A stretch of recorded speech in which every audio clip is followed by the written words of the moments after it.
Halo semua, selamat pagi. Welcome to grade 4. Mari belajar tematik kelas 4 sekolah dasar. Bersama saya, Ibu Guru Shirley Aiba. Sebelum kita mulai pembelajaran kita, mari kita berdoa menurut agama dan kepercayaan kita. Berdoa dimulai. Berdoa selesai. Oke anak-anak, apakah pada hari ini semua berada dalam keadaan yang sehat walafiat?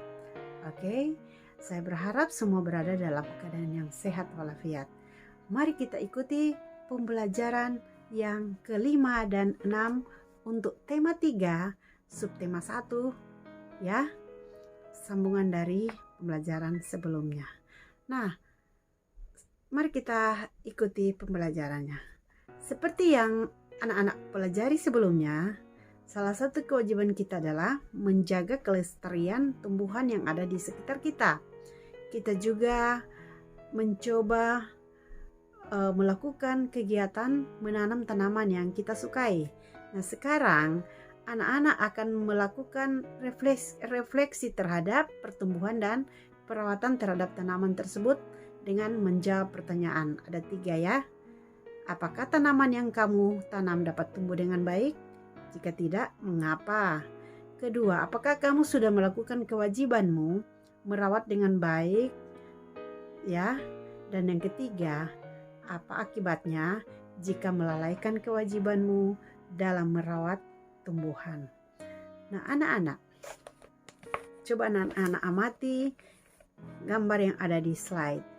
Ini adalah salah satu gambar, salah satu hak kita akan tumbuhan adalah memanfaatkannya sebagai sumber makanan ya. Kita mengambil buahnya sebagai sumber makanan. Nah, kamu sudah mengetahui apa pengertian hak dan kewajiban. Dan hak dan kewajiban kita tidak dapat dipisahkan. Contoh, setelah anak-anak melaksanakan kewajiban kemarin, merawat tanaman, kamu berhak untuk memanfaatkan tanaman tersebut ketika sudah berbuah. Atau ketika kita menanam, kita bisa memanfaatkan keindahannya ketika dia sudah bertumbuh. Nah, dalam kenyataan hidup sehari-hari, ada saja orang yang menuntut haknya dan tidak mau melaksanakan kewajiban. Contoh, ada orang hanya memanfaatkan tanaman orang lain, ya. Ada orang yang memanfaatkan tanaman orang lain dan tidak mau melaksanakan kewajiban, yaitu merawat tanaman itu. Jadi, pelaksanaan hak dan kewajiban harus seimbang. Setiap orang boleh menuntut haknya, tetapi harus melaksanakan kewajiban. Nah, setiap orang juga melaksanakan apa yang menjadi kewajibannya dan memperjuangkan apa yang seharusnya menjadi hak. Jika hak dan kewajiban berjalan seimbang, ya, maka kehidupan masyarakat akan harmonis, aman, dan sejahtera. Kewajiban yang dilaksanakan dengan baik akan menciptakan keuntungan sebagai berikut. Yang pertama, terciptanya keluarga yang harmonis. Kedua, peraturan bisa dijalankan dengan baik. Ketiga, tidak ada orang yang merasa terganggu. Keempat, hidup rukun dan sesama. Hidup rukun dengan sesama. Kelima, tercipta keamanan, kenyamanan di sekitar. Dan keenam, tercipta kebersihan, keindahan, dan kesehatan di sekitar. Mari kita coba jawab 5 pertanyaan ini. Oke. Kalau anak-anak sudah jawab, silakan dikirimkan kepada gurumu. Nah, anak-anak, salah satu hak kita yaitu tadi tumbuhan di sekitar adalah memanfaatkannya. Kamu dapat memanfaatkan tumbuhan di sekitar menjadi hasil karya yang sangat menarik. Buatlah kembali kolase yang menggunakan bagian tumbuhan. Jangan bosan-bosan berkreasi ya. Buat kolase dan kumpulkan berbagai tumbuhan yang ada di sekitar rumahmu ya. Kemudian gambar dulu dia punya apa? Sketsa. Setelah sketsa sudah ada, silakan menempel ya. Menggunakan tumbuhan, hewan atau pemandangan ya. Silakan berkreasi. Nah, bagaimana pertanyaan yang baik untuk wawancara?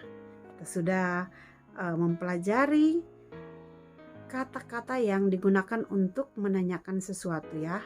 Ada beberapa. Salah satu contoh menggunakan kata apa ya.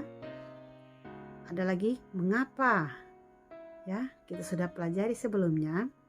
Nah, pada bagian ini kita mempelajari pertanyaan yang ada hubungannya dengan wawancara. Oke, anak-anak, wawancara adalah tanya jawab yang dilakukan untuk memperoleh informasi. Orang yang memberikan informasi saat wawancara disebut dengan narasumber. Agar wawancara berlangsung dengan lancar, hasil wawancara maksimal, ya, maka wawancara harus memperhatikan hal-hal berikut. Ya, sebelum melakukan wawancara, ketika melakukan wawancara maupun setelah melakukan wawancara. Yang pertama, persiapan sebelum melakukan wawancara. Ya, membuat janji dengan narasumber, menentukan tujuan dan keperluan wawancara, mempersiapkan alat-alat untuk mencatat, merekam, menyusun pertanyaan untuk mengetahui informasi yang akan diperoleh, berlatih agar tidak selalu membaca pertanyaan yang telah disusun, kemudian berpakaian sopan, datang tepat waktunya, jangan narasumber sudah ada dan siapa yang diwawancara ini datang terlambat. Oke, ketika sedang melakukan wawancara, hal yang harus dilakukan adalah berbicara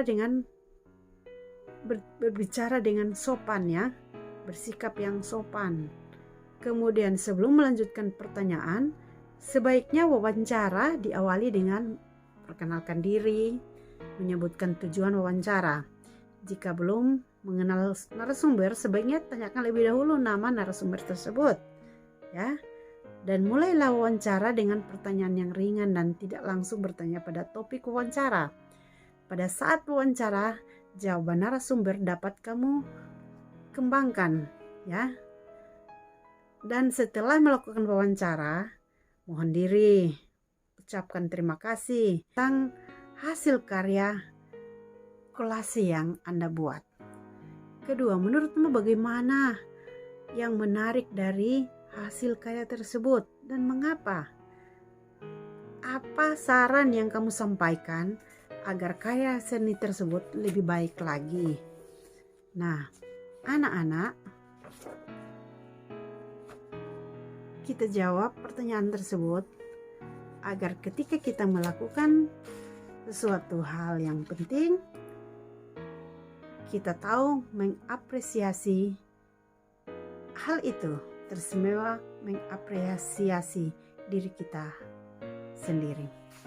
Terima kasih sudah memperhatikan pembelajaran ini dan jangan lupa tetap jaga kesehatan ya, jaga imun kita, apalagi supaya kita terhindar dari COVID-19, pakai masker, jaga jarak, rajin cuci tangan, dan jangan lupa like, share, subscribe, komen juga untuk perkembangan channel pembelajaran ini.